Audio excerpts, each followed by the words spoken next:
जय हिंद दोस्तों, आपका स्वागत है आपके अपने इस यूट्यूब चैनल पे। दोस्तों, आज के हम इस वीडियो में ये डेली जीके जीएस का टेस्ट जो कि खान ग्लोबल स्टडीज़ यानी कि खान सर के द्वारा कराया जा रहा, तो उसका टेस्ट नंबर 6 देखेंगे। डेली जीके जीएस का टेस्ट नंबर 6 देखेंगे। और इससे पहले बाकी के 5 टेस्ट हमारे इस यूट्यूब चैनल पर करवा दिया गया है। अगर आपने अभी तक इस बाकी के 5 टेस्ट को नहीं देखे हैं तो प्लीज़ जाके इस यूट्यूब चैनल के प्लेलिस्ट में जाके देख सकते हैं। तो चलिए देखते हैं। तो साथियों, इसमें टोटल 50 क्वेश्चन रहेंगे और जीके जीएस के सभी सब्जेक्ट से रहेंगे 50 क्वेश्चन। आइए पहला क्वेश्चन देखते हैं। पहला क्वेश्चन क्या कह रहा है? अगालेगा द्वीप व सेंट जेम्स जेही द्वीप हिस्सा है, किसका हिस्सा है? अगालेगा द्वीप व सेंट जेम्स जेही द्वीप हिस्सा है, किसका हिस्सा है बताइएगा? तो ये मॉरिशस का हिस्सा है, मॉरिशस का हिस्सा है। पहला आंसर सही हो जाएगा साथियों इसका। दूसरा नंबर क्वेश्चन कह रहा है, भारत में तेंदुओं को सर्वाधिक आबादी वाला क्षेत्र है, कौन सा क्षेत्र है भारत में तेंदुओं का सर्वाधिक आबादी वाला? बताइएगा, कौन सा क्षेत्र में तेंदुआ सर्वाधिक पाया जाता है भारत में? तो ये हो जाएगा नागार्जुन सागर श्रीशैलम टाइगर रिजर्व, जो कि आंध्र प्रदेश में है। बी ऑप्शन सही हो जाएगा प्यारे दोस्तों। चलिए तीसरा नंबर क्वेश्चन क्या कर रहा है, देखिए। तीसरा नंबर क्वेश्चन है, ये कोर्ट के हिसाब से बताना है कि हाल ही में प्रधानमंत्री जी के द्वारा सेला सुरंग का उद्घाटन किया गया, इसके संदर्भ में सत्य कथन नहीं है। कौन सा सत्य कथन नहीं है, यानी कि कौन सा कथन गलत है, ये पूछ रहा है। तो देखते हैं। यह अरुणाचल और भूटान सीमा के निकट स्थित है, तो ये सत्य है।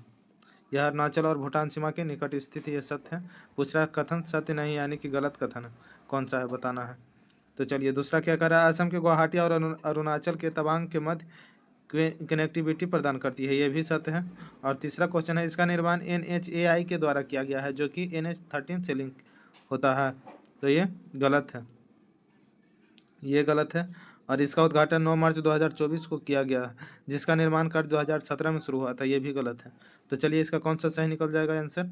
सत्य कथन नहीं है पूछ रहा था, तो इसमें कौन सा सत्य नहीं है? 2 और 3 सही, 3 और 4 सत्य नहीं है, और 1 और 2 सत्य है, तो 3 4 ये भी ऑप्शन सही हो जाएगा साथियों 3 का। चलिए चौथा नंबर क्वेश्चन देखते हैं।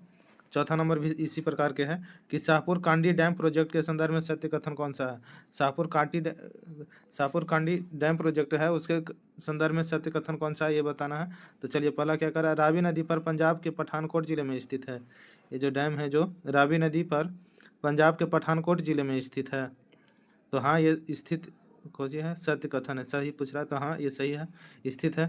दूसरा क्वेश्चन दूसरा है कि यह माधोपुर हैंडबर्ग से 8 किलोमीटर अनुप्रवाह पर स्थित है, नहीं ये गलत हो जाएगा, यानी कि 2 ऑप्शन गलत है। तीसरा क्या कह रहा है कि इसे नाबार्ड के मध्य से केंद्रीय सहायता प्रदान की जाएगी, यह इसे नाबार्ड के माध्यम से केंद्रीय सहायता प्रदान की जाएगी, ये सही है।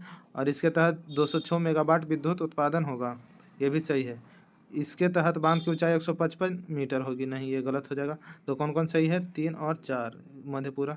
देखिए कौन कौन सही है, 1 3 4। चौथा का 1 3 4 किस में है? 1 3 4 इसमें है। तो चलिए सी ऑप्शन सही हो जाएगा साथियों, सी ऑप्शन। पाँचवा नंबर देखते हैं। देखिए पाँचवा नंबर बताना है, उपयुक्त में से कौन सा कथन सही नहीं है? इसमें भी कूट वाला है क्या? निम्न ये उपयुक्त में से कौन सा नहीं, बताइए कौन सा कथन सही नहीं है, ये पूछ रहा 5 नंबर। तो बताइएगा कि कौन सा सही नहीं है। मोनोजाइट्स व इल्मेनाइट के भंडार महानदी डेल्टा में भी पाए जाते हैं, मोनोजाइट व इल्मेनाइट के भंडार जो है महानदी डेल्टा में भी पाया जाता है, तो सही कथन नहीं है, यानी कि गलत कथन पूछ रहा है। तो ये सही है, ये पाया जाता है। और दूसरा है, नाभिकीय ऊर्जा एक अनवीकरणीय ऊर्जा है, ये भी सही है। यूरेनियम निक्षेप धारवाड़ चट्टानों से मिलती है, ये भी सही है। और चौथा बोल रहा है, परमाणु ऊर्जा आयोग की स्थापना 15 अगस्त 1954 को की गई थी, तो ये गलत हो जाएगा, ये गलत हो जाएगा साथियों। 15 अगस्त 1948 को किया गया था, अगस्त 1948 को किया गया था इसका स्थापना, तो इसलिए ये गलत हो जाएगा। पूछ रहा था सही नहीं है, यानी कि गलत कौन है, तो ये डी ऑप्शन इसका सही आंसर हो जाएगा। आइए छठा नंबर क्वेश्चन देखते हैं प्यारे दोस्तों। इसमें टोटल 50 क्वेश्चन रहते हैं साथियों। अगर आपने अभी तक इस यूट्यूब चैनल को सब्सक्राइब नहीं किया है तो प्लीज़ कर लीजिएगा सब्सक्राइब, ताकि मेरे द्वारा कोई भी वीडियो आप तक पहले पहुँच सके। निम्न में से कौन सा एक सुमेलित नहीं है? कौन सा सुमेलित नहीं है बताइएगा? तारापुर महाराष्ट्र में है, हाँ ये सही है। कलपक्कम तमिलनाडु में, ये भी सही है। नरौरा उत्तर प्रदेश, ये भी सही है। और यहाँ पे बोला कैगा तमिलनाडु, नहीं दोस्तों, कैगा जो है कर्नाटक में है। एक मिनट, लिखने में प्रॉब्लम होता है थोड़ा सा। कैगा कर्नाटक में है, कर्नाटक में है साथियों, तो इसीलिए सुमेलित नहीं है। कौन सा? तो ये बी ऑप्शन सही निकल जाएगा, इसको सही आंसर है बी ऑप्शन ये। चलिए हमारे इस चैनल पे जीके जीएस से रिलेटेड बहुत सारे टेस्ट कराए जाते हैं, जैसे ज्ञान बिंदु के द्वारा जो दरोगा का टेस्ट आता है और खान सर के द्वारा दरोगा का टेस्ट है वो कराया जाता है, और जीके जीएस से रिलेटेड भी लूसेंट का भी ऑब्जेक्टिव सीरीज चल रहा है, उसमें पॉलिटी का सेक्शन चल रहा है। तो इसीलिए प्लीज़ सब्सक्राइब कर लीजिएगा चैनल को, ताकि कोई भी वीडियो आप तक पहले पहुंचे। देखिए 7 नंबर क्वेश्चन क्या कह रहा, हाल ही में राज्य ऊर्जा दक्षता सूचकांक जारी किया गया है। हाल ही में राज्य ऊर्जा दक्षता सूचकांक जारी किया गया है, तो इसके संदर्भ में निम्नलिखित कथनों पर विचार करने के लिए कह रहा, और कह रहा कि कौन सा कथन सही है। सही कथन को चुनने के लिए बोल रहा है इसमें, ठीक ना। तो आइए, इसे ऊर्जा दक्षता ब्यूरो द्वारा जारी किया जाता है, जो पर्यावरण मंत्रालय के अंतर्गत आता है। तो नहीं, ये क्या कर रहा, हाँ, कौन सा कथन सत्य है जो पूछ रहा है, तो ये गलत कथन है। ऊर्जा दक्षता सूचकांक का यह 5वां संस्करण है, ये सही था। यहाँ ऊर्जा दक्षता सूचकांक का ये 5वां संस्करण था, और ऊर्जा दक्षता ब्यूरो की स्थापना 1 मार्च 2002 को ऊर्जा संरक्षण अधिनियम 2001 के तहत की गई थी। तो ये भी सही होगा साथियों। तो हमारा कौन कौन सही हो गया, ये 2 भी सही है और 3 भी सही। कौन सा कथन सत्य है पूछ रहा था, तो बताइए कौन सा कथन सही है। 2-3 किस्म है, तो ये देखिए सी ऑप्शन में, सी ऑप्शन सही हो जाएगा प्यारे साथियों। 7 का सी। चलिए 8 नंबर आते हैं, भारतीय परिवहन के संदर्भ में विचार कीजिए। भारतीय परिवहन के संदर्भ में विचार करने कह रहा है, 8 नंबर क्वेश्चन है। तो बताना है कि कौन सा सत्य नहीं है, यानी कि गलत कौन सा है ये पूछ रहा है, ठीक ना। तो बताइएगा कौन सा गलत है। बीआरओ की स्थापना मार्च 1963 में की गई थी, तो सत्य नहीं है, यानी कि गलत है, तो ये गलत है। बीआरओ द्वारा भारत सहित विदेशों में भी सड़क निर्माण कार्य किया जाता है, ये सही है। ये सही है कि बीआरओ द्वारा ही भारत सहित विदेश में भी सड़क निर्माण का कार्य कराया जाता है। और तीसरा है, पूरा पश्चिम गलियारे की लंबाई 4016 किलोमीटर है, तो ये भी गलत है, ये भी गलत है साथियों। तो 8 का कौन सा हो जाएगा, उपयुक्त में से सत्य नहीं है, यानी कि गलत कौन कौन है, तो पहला और तीसरा। पहला तीसरा किस में, सी ऑप्शन में, इसलिए सी ऑप्शन सही हो जाएगा। आइए 9वां नंबर देखते हैं प्यारे दोस्तों, ये बहुत ही इंपॉर्टेंट टेस्ट सीरीज है। देखिए, भारतीय राष्ट्रीय कांग्रेस का लाहौर अधिवेशन 1929 में हुआ था, और इसका अध्यक्षता कौन किए थे, तो किए थे जवाहरलाल नेहरू, और इसी में पूर्ण स्वराज का मांग किया गया था। चलिए देखते हैं, 1929 इतिहास में इसलिए बहुत प्रसिद्ध है, क्योंकि बताना है कि क्यों प्रसिद्ध है, और कथन सही है, कौन सा कथन सही है ये भी बताना है। तो चलिए देखते हैं 9 नंबर कह रहा कि कांग्रेस ने पूर्ण स्वराज की मांग का एक संकल्प पारित किया था।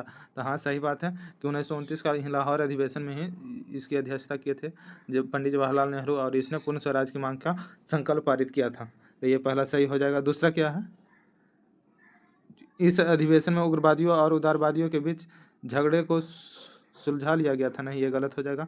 और इस अधिवेशन में 2 राष्ट्रों की मांग के सिद्धांत को अस्वीकार करते हुए एक संकल्प पारित किया गया था, ये भी गलत हो जाएगा साथियों। तो सिर्फ पहला कथन सही है, इसलिए इसका ऑप्शन ए हो जाएगा। चलिए 10 नंबर क्वेश्चन देखते हैं। 10 नंबर क्या कह रहा है कि 1932 में महात्मा गांधी ने मरण पर्यंत उपवास प्रधानतया इसलिए किया था। 1932 में महात्मा गांधी ने उपवास क्यों किया था, ये आमरण अनशन पे बैठे थे, तो उपवास क्यों किया था, तो बताना है 10 का। तो ये रैमजे मैकडोनाल्ड ने सांप्रदायिक अधिनियम यानी कि कम्युनल अवार्ड की घोषणा किया था, इसीलिए सी ऑप्शन सही हो जाएगा इसका साथियों, सी ऑप्शन। चलिए 11 नंबर देखते हैं। आमतौर पर 19वीं शताब्दी में भारत पर अंग्रेजी शासन का एक परिणाम था। आर्थिक तौर पे 19वीं शताब्दी में भारत पर अंग्रेजी शासन का एक परिणाम था। क्या परिणाम था, तो ये हो जाएगा भारतीय कृषि का वाणिज्यीकरण। भारतीय कृषि का वाणिज्यीकरण परिणाम था। 12 नंबर क्वेश्चन क्या कह रहा है देखिएगा। 12 नंबर है, फिरोज शाह तुगलक के संबंध में निम्नलिखित कथनों पर विचार कीजिए। फिरोज शाह तुगलक के बारे में निम्नलिखित कथन पर विचार करने कह रहा है, और बोल रहा है कौन सा सही नहीं, यानी कि गलत कथन कौन सा है ये बताना। तो 12 नंबर, हाँ देखते हैं गलत कौन सा ये बताना है। उसने एकता को वंशानुगत बनाया था, एकता प्रथा चलाया गया था फिरोज शाह तुगलक के द्वारा, और इसने एकता को वंशानुगत बनाया था, तो हाँ ये सही है। और दूसरा क्या कह रहा है, दूसरा उसने सेना में वंशानुगत सिद्धांत लागू किया था, ये भी सही है। वह सिपाहियों को नगद वेतन देता था, नहीं ये गलत हो जाएगा। तो कौन सा सही नहीं है, यानी कि कौन सा गलत है, तो 12 का ये सी ऑप्शन सही नहीं है, केवल 3। चलिए 13 नंबर क्वेश्चन देखते हैं साथियों। 13 नंबर क्या कह रहा कि भारतीय इतिहास के संदर्भ में निम्नलिखित में से कौन से सामंती व्यवस्था का अनिवार्य तत्व है। सामंती व्यवस्था का अनिवार्य तत्व कौन सा है भारतीय इतिहास के संदर्भ में, इसके बारे में पूछ रहा कि कोट का प्रयोग कर सही उत्तर का चुनिए, कौन कौन सही है ये पूछ रहा है। तो आइए देखते हैं कौन कौन सही। अत्यंत सशक्त केंद्रीय राजनैतिक सत्ता और अत्यंत दुर्बल प्रांतीय अथवा स्थानीय राजनीतिक सत्ता था, तो ये हो जाएगा, ये ये गलत हो जाएगा। भूमि के नियंत्रण तथा स्वामित्व पर आधारित प्रशासनिक संरचना का उदय हुआ था, तो हाँ ये हुआ था।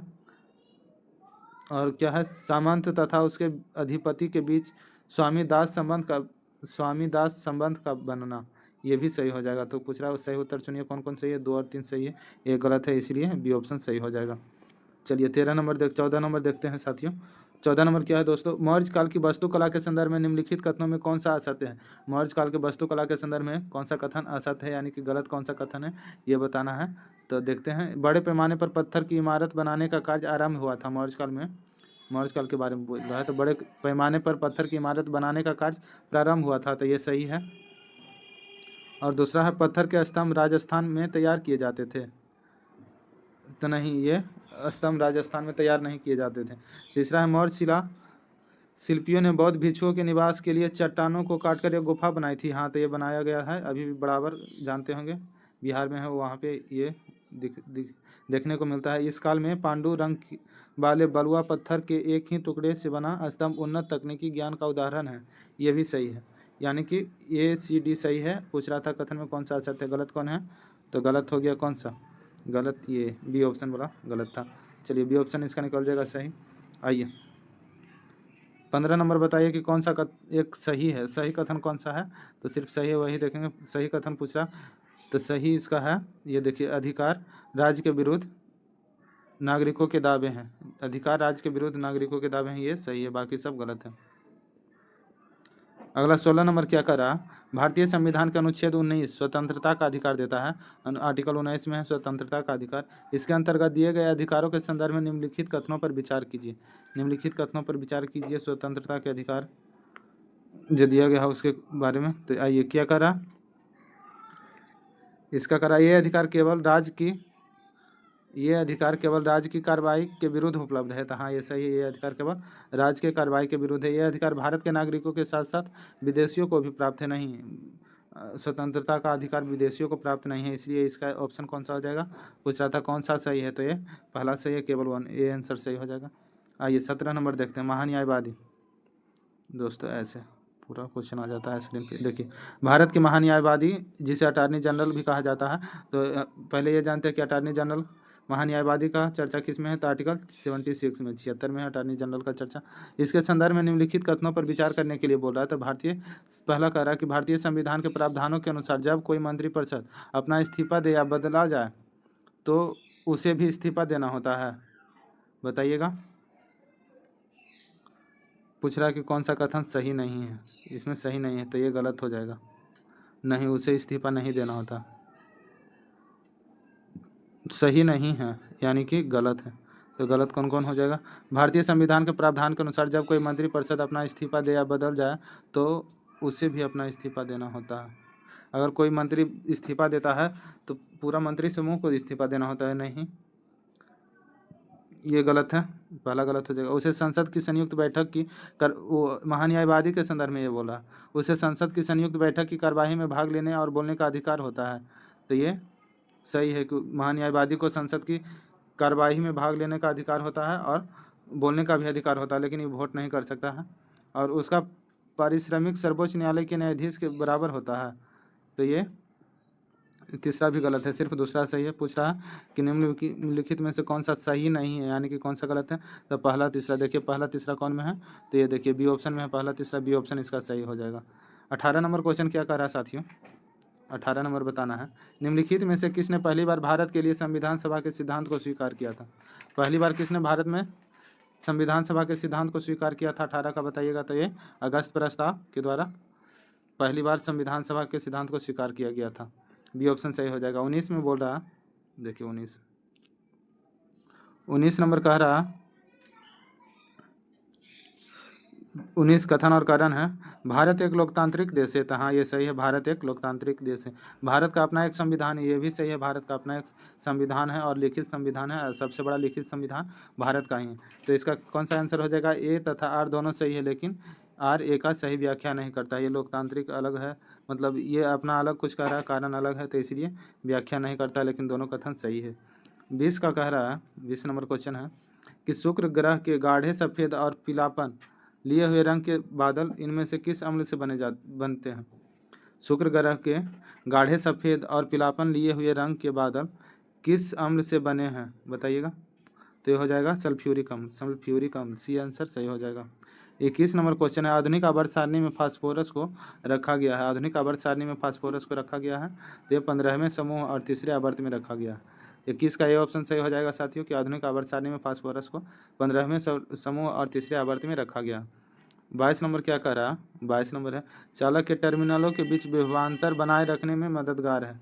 कौन सा मददगार है, तो ये बैटरी जो है चालक के टर्मिनलों के बीच विभवांतर बनाए रखने में मददगार है। 22 का बी ऑप्शन सही हो, डी ऑप्शन सही हो जाएगा, सॉरी डी ऑप्शन सही हो जाएगा बैटरी। चलिए 23 नंबर बताना है कि निम्न में से कौन सा भाग मूत्राशय और वृक्क को जोड़ता है। बताइएगा कौन सा भाग है जो मूत्राशय और वृक्क को जोड़ता है। तो 23 का सही आंसर हो जाएगा ये मूत्रवाहिनी यानी कि यूरेटरस जो है ये दोनों को जोड़ता है। 24 नंबर क्वेश्चन है, फ्रेडरिक बोहलर द्वारा यूरिया के निर्माण के लिए इनमें से किस यौगिक का उपयोग किया गया था। फ्रेडरिक बोहलर द्वारा यूरिया के निर्माण के लिए इनमें से किस यौगिक का उपयोग किया गया था। तो ये किया गया था अमोनियम साइनेट का, अमोनियम साइनेट का उपयोग किया गया था। आगे देखते हैं 25 नंबर का कह रहा है, निम्नलिखित में से कौन सा कथन गलत है। गलत कथन कौन सा है साथियों ये बताना है। तो CO2 O2 की तुलना में पानी अधिक घुलनशील होती है, ये सही है। पाइस्वेट को लैक्टिक अम्ल में परिवर्तित किया जाता है जो एक 3 कार्बन अणु है, ये भी सही है। आगे क्या कह रहा है कि एल्वियोली की दीवारों में रक्त वाहिकाओं का एक व्यापक नेटवर्क होता है, ये भी सही है। चौथा क्या कह रहा है कि श्वसन वर्णक श्वेत रक्त कणिकाओं में मौजूद होते हैं। इधर देखिएगा, इधर मौजूद होते हैं, देखिए ऐसे श्वसन वर्णक जो है श्वेत रक्त कणिकाओं में मौजूद होते हैं। तो ये श्वेत रक्त कण यानी कि व्हाइट ब्लड सेल हो गया, WBC श्वेत रक्त कण का इंग्लिश व्हाइट ब्लड सेल हो गया।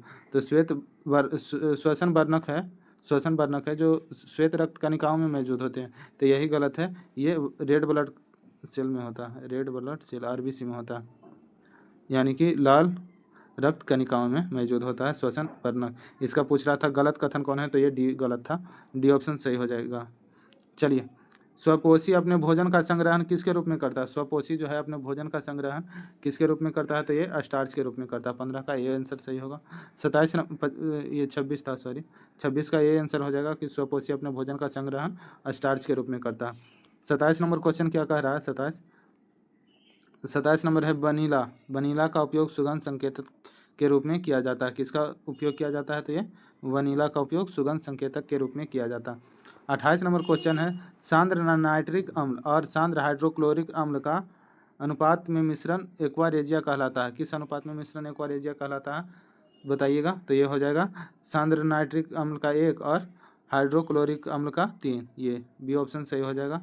इस अम्ल का इतना में अनुपात में मिश्रण जो होता है एक्वारेजिया कहलाता है, 1:3 में होता है ये दोनों का। तो 29 नंबर क्वेश्चन है साथियों, ऊर्जा के वे स्रोत जो प्रकृति में बहुत लंबे समय तक जमा हुए हैं और जिनके खत्म हो जाने पर उन्हें जल्दी से बदला नहीं जा सकता, बताइएगा। तो ये हो जाएगा ऊर्जा के गैर नवीकरणीय स्रोत। ऊर्जा के जो गैर नवीकरणीय स्रोत है वो प्रकृति में बहुत लंबे समय तक जमा हुए हैं और ये खत्म हो जाएंगे तो उन्हें जल्दी से बदला नहीं जा सकता है।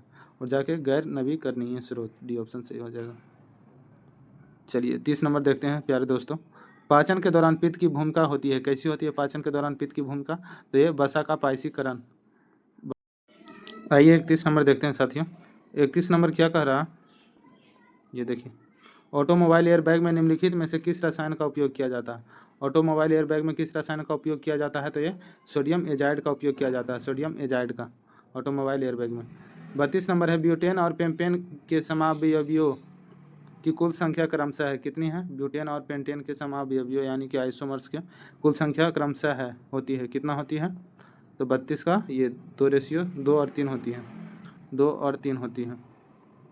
चलिए 33 नंबर देखते हैं प्यारे दोस्तों, अवतल दर्पण का वक्रता केंद्र स्थित होता है। कहाँ स्थित होता है अवतल दर्पण का वक्रता केंद्र, तो ये दर्पण के सामने स्थित होता है, दर्पण के सामने। 34 नंबर है, प्रत्यावर्ती धारा के संदर्भ में इनमें से कौन सा सही है। प्रत्यावर्ती धारा के संदर्भ में कौन सा सही है ये बताना है। तो धारा की दिशा स्थिर रहती है किंतु परिमाण जो है समय के साथ बदलता है, तो ये गलत हो जाएगा।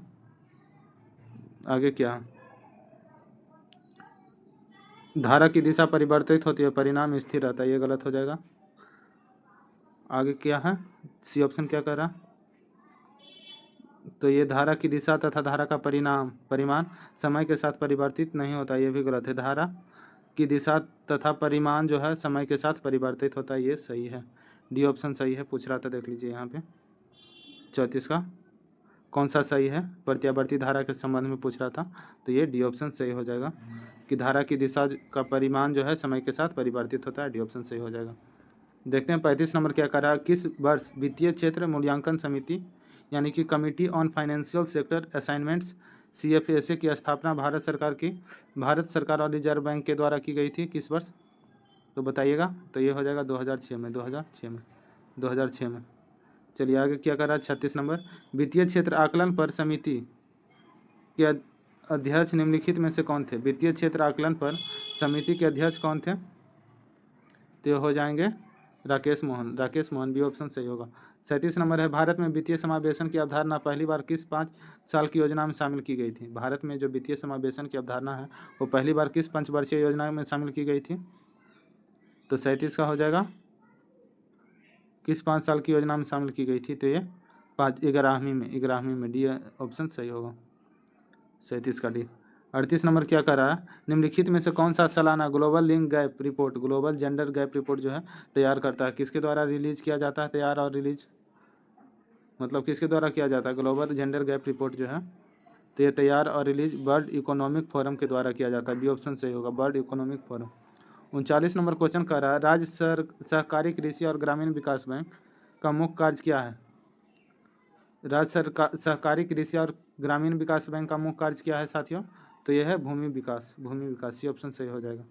40 नंबर है, स्वतंत्रता के बाद यानी जब भारत आज़ाद हुआ उसके बाद प्रथम पंचवर्षीय किस वर्ष में लागू किया गया था। प्रथम पंचवर्षीय योजना किस वर्ष में लागू किया गया था स्वतंत्रता के बाद, तो हो जाएगा 1951 से 56 चला था, 1951। ग्लोबल 500 सूची में रिलायंस इंडस्ट्रीज 86 यानी कि 86 स्थान पर सर्वोच्च भारतीय कंपनी के रूप में शामिल है।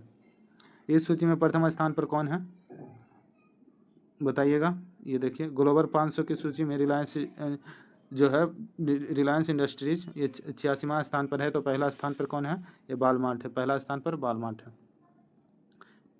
हाल ही में 7 अगस्त को 10वां राष्ट्रीय हथकरघा दिवस मनाया गया है, यह दिवस किस आंदोलन से जुड़ा है। राष्ट्रीय हथकरघा दिवस जो 7 अगस्त को मनाया जाता है, ये 10वां राष्ट्रीय हथकरघा दिवस कुछ दिन पहले मनाया है, तो यह दिवस जो है किस आंदोलन से जुड़ा हुआ है राष्ट्रीय हथकरघा दिवस, तो ये जुड़ा हुआ है स्वदेशी आंदोलन से, 42 का सी ऑप्शन सही हो जाएगा। 43 नंबर है, केंद्रीय कृषि मंत्री जो कि शिवराज सिंह चौहान हैं ने 100 बागवानी क्लस्टर स्थलों के लिए कितने करोड़ रुपये की घोषणा किया है, बताइए। शिवराज सिंह चौहान कितना करोड़ रुपया का घोषणा किया है, ये हो जाएगा 18,000 करोड़ रुपये का क्लस्टर योजना के लिए घोषणा किया। ये देखिए शिवराज सिंह चौहान ने 100 बागवानी क्लस्टर स्थलों के विकास के लिए कितने करोड़ रुपये की घोषणा की है, तो ये 18,000 करोड़, ठीक है। चलिए 44 नंबर देख लेते हैं। 44 नंबर क्या कहता है, हाल ही में भारत सरकार ने आदि चुनचनगिरी और चुलनुआर को मोर अभ्यारण्य घोषित किया है। भारत सरकार के द्वारा ये 2 जगह को मोर अभ्यारण्य के रूप में घोषित किया गया है। कौन कौन जगह है, तो आदि चुनचनगिरी और चुलनुआर, तो यह दोनों अभ्यारण्य क्रमशः किन राज्यों में स्थित है, कौन सा राज्य में ये दोनों अभ्यारण्य स्थित है साथियों, बताना है आपको। तो ये आदि चुनचनगिरी जो है कर्नाटक में है और ये चुलनुआर जो है केरल में है, ठीक है। बी ऑप्शन सही हो जाएगा, 44 का बी ऑप्शन सही हो जाएगा साथियों। ये आगे बताइएगा, RBI ने अपनी मौद्रिक नीति समिति में वित्त वर्ष 2025 के लिए मुद्रास्फीति का अनुमान कितना प्रतिशत बनाए रखा है। RBI ने अपनी मौद्रिक नीति समिति में वित्त वर्ष 2025 के लिए मुद्रास्फीति का अनुमान कितना प्रतिशत बनाए रखा है, तो ये ऑप्शन में नहीं है, सब गलत है। इसका हो जाएगा 4.5% सही हो जाएगा, 4.5%, ठीक है, ऑप्शन ये लगा लीजिएगा। RBI ने अपनी मौद्रिक नीति समिति में वित्त वर्ष 2025 के लिए GDP वृद्धि का अनुमान कितना प्रतिशत बनाए रखा है, बताइएगा। 46 नंबर, RBI के द्वारा जो है अपनी मौद्रिक नीति समिति में वित्त वर्ष 2025 के लिए GDP वृद्धि का अनुमान कितना प्रतिशत बनाए रखा है, तो ये 7.2%, सी ऑप्शन सही हो जाएगा। 47 नंबर बताइएगा साथियों। भारत ने किस देश को पराजित कर दूसरी बार CABA महिला वॉलीबॉल नेशंस लीग जीत लिया है? किस देश को पराजित करके दूसरी बार जीता है ये CABA महिला वॉलीबॉल नेशनल्स लीग? तो ये हो जाएगा नेपाल को पराजित किया है, नेपाल को। सेना ने पर्वत प्रवाह अभ्यास कहाँ आयोजित किया गया है? सेना के द्वारा जो है पर्वत प्रवाह अभ्यास कहाँ आयोजित किया गया है? कहाँ आयोजित किया है? तो ये लद्दाख में, लद्दाख में। ये ऑप्शन सही हो जाएगा, लद्दाख में आयोजित किया। सेकेंड लास्ट क्वेश्चन है साथियों, विज्ञान प्रौद्योगिकी और नवाचार के क्षेत्र में योगदान के लिए सरकार ने राष्ट्रीय विज्ञान पुरस्कार किसे प्रदान किया है? बताइए किसे पुरस्कार किया है, किसे प्रदान पुरस्कार दिया है राष्ट्रीय विज्ञान पुरस्कार? तो ये गोविंद राजन पद्मनाभन को मिला है। विज्ञान प्रौद्योगिकी और नवाचार के क्षेत्र में योगदान दिए हैं, इसलिए इनको सरकार ने राष्ट्रीय विज्ञान पुरस्कार दिया है, गोविंद राजन पद्मनाभन। लास्ट क्वेश्चन क्या है? CNS क्रॉस 2 स्थिर क्रॉस 2, ये देखिएगा CNS क्रॉस 2, ठीक है। शीर्षक वाले दस्तावेज को किसने प्रकाशित किया है? बताइएगा, बताइए 50 का आंसर क्या होगा यहाँ तक? ये बताइए जल्दी से, इसका क्या आंसर होगा? CNS क्रॉस 2 शीर्षक वाले दस्तावेज को किसने प्रकाशित किया है? दोस्तों अगर आपने अभी तक मेरा इस YouTube चैनल को नहीं सब्सक्राइब किया तो प्लीज़ कर लीजिएगा, ताकि मेरे कोई भी वीडियो आप तक पहले पहुँचे। तो इसका आंसर हो जाएगा अनिल चौहान, अनिल चौहान। दोस्तों वीडियो देखने के लिए बहुत बहुत धन्यवाद।